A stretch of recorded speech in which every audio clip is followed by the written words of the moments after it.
Hey folks, welcome back to Gaming Garbage, where we take a look at games, chat about the gaming news in the industry, and of course, stream for fun. Today we're going to talk about the Xbox ROG Ally. And while this isn't necessarily their direct console that they're planning on making, that's been like sidelined or paused for now, not officially canceled. Not yet, anyway.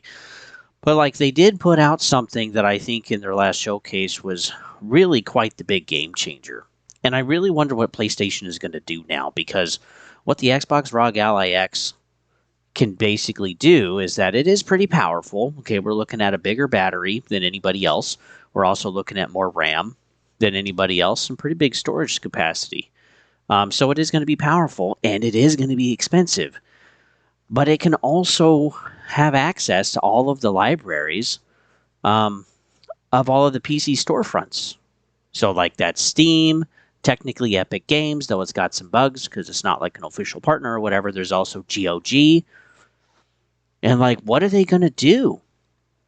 Because not only have they merged Windows Gaming with Xbox as a console, they also have access now to all of these other storefronts. So what people will be holding in their hand this holiday is that it's going to be a PC with an Xbox console overlay. And the whole Windows side of gaming is going to be slimmed down and easier to use, and is going to take 2 less gigs of RAM to operate, which is pretty insane. So that's a really good pull on their part.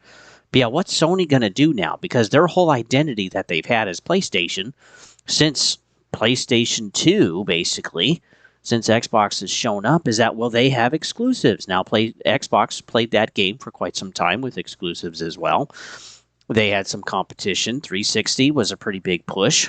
And PlayStation 3 floundered some, but PlayStation 4 was a really good push. And then the Xbox One with Don Matrick was horrible, and like Xbox has never recovered. And so Xbox now, with failing at the console war with exclusivity to bring people to their platform, they've now just thrown in the towel and just said, look, everybody can have our games. And now what they've done too is they've seen what Sony has done, because Sony isn't necessarily truly exclusive anymore either, like they used to be, because now they're putting IPs over like Patapon and Hot Shot Golf over to Nintendo to be made over there for the Switch 2, and then also able to be putting pretty much all of their first-party games, not just 2 or 3 years later, but more like 12 months, 15 months later, over to PC and Steam. So you wait, about a year, a little over a year, and you get those first-party exclusives.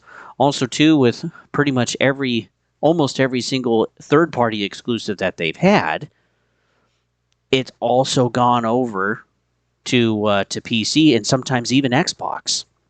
But they're still running that. They're like, oh, we're a premium console and we have exclusives. That's their big pull.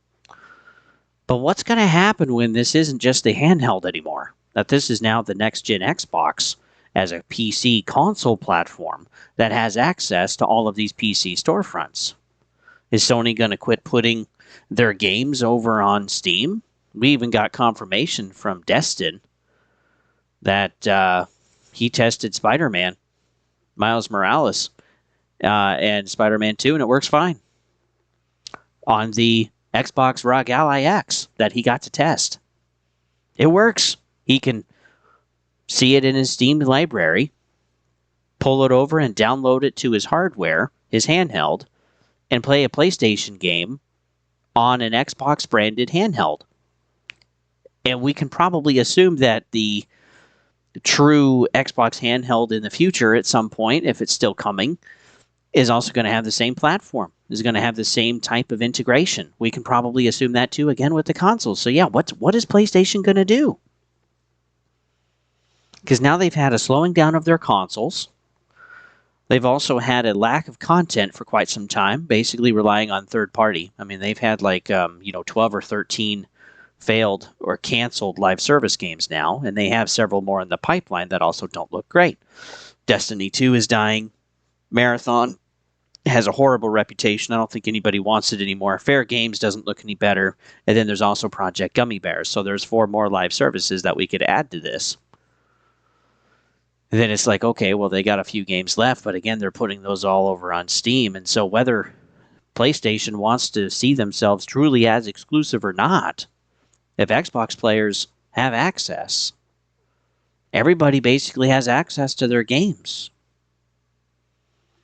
And really, like, going forward for next gen, it's not going to be the current users of PlayStation that they have to worry about. It's going to be the future generations that are going to choose to decide to buy their first console at some point. And who are they going to pick? Is it going to be Xbox? Is it going to be PlayStation? Or is it going to be Steam? Like PC, whatever. And most people seem to be going over to PC anyway. This is why Xbox has been putting their games over to Steam for a long time. This is why PlayStation is also putting their games over to Steam again for a long time, but have also sped up how quickly they put them over there. Again, it's not just 3 years, it's more like 12 to 15 months. So yeah, whether we like it or not, the gaming landscape is completely changing with consoles just being left behind. And really, what's Nintendo going to do? I think that's something too. That will be a separate video. So yeah, what do you guys think? Is PlayStation kind of screwed? Do you think there will be more of a shift over to Xbox with this next gen? Or do you think ultimately more people are just going to go over to PC and Steam like it has been? Like they added 34 million PC users last year in 2024, and they still have steady growth, while the console market has basically just kind of flatlined. Again, there's not any more growth there. So Xbox is making some moves to adjust and adapt. And again, this is not just to get PlayStation games over to Xbox hardware. This is to adapt to what the future is possibly looking like. And again, more people are just going over to PC anyway. So if they make a PC with an Xbox console overlay and give the best of both worlds and then can start competing with Valve and the Steam Deck and some of the other stuff out there, well, then they're in a more competitive market. But then what's PlayStation going to do? They'll still be the premium console. I mean, they still are with the PS5 Pro. But again, we don't even have confirmation yet that that's even sold over 1 million units. We know with numbers anyway, basing it off of console sales and some of the percentages that they gave, we're looking at about 800,000 units. So we've probably sold about 1 million by now, but I can walk in any store and the PS Pros, they're sitting there. So yeah, what do you guys think? What is it going to look like? How is this really going to change things? Because I think PlayStation either needs to accept the amount of people that they have and make their margins work with their customer base, with it not really growing that much. It already hasn't been growing that much, even during COVID. Or they need to play the game that Xbox has been playing and join them and work on expanding the player base. And I think this is why we're seeing games sooner to Steam, and I think why we're seeing IPs being made over at Nintendo. But again, they still want to see, like, yeah, Xbox is no good. We're not going to worry about Xbox. Well, Xbox is just lapping you guys. They're just finding a loophole. And yeah, what are they going to do? So thanks for tuning in, folks. You can always follow me at GamingGarbage22. You can also find me over at Twitch. Don't also forget our playlist. There's actually a lot that we do on the channel. And then, yeah, if I've earned your like and sub, go ahead and click that button for me. And also share the content as well if you've enjoyed it. So with that, folks, I'll see you guys on the next one.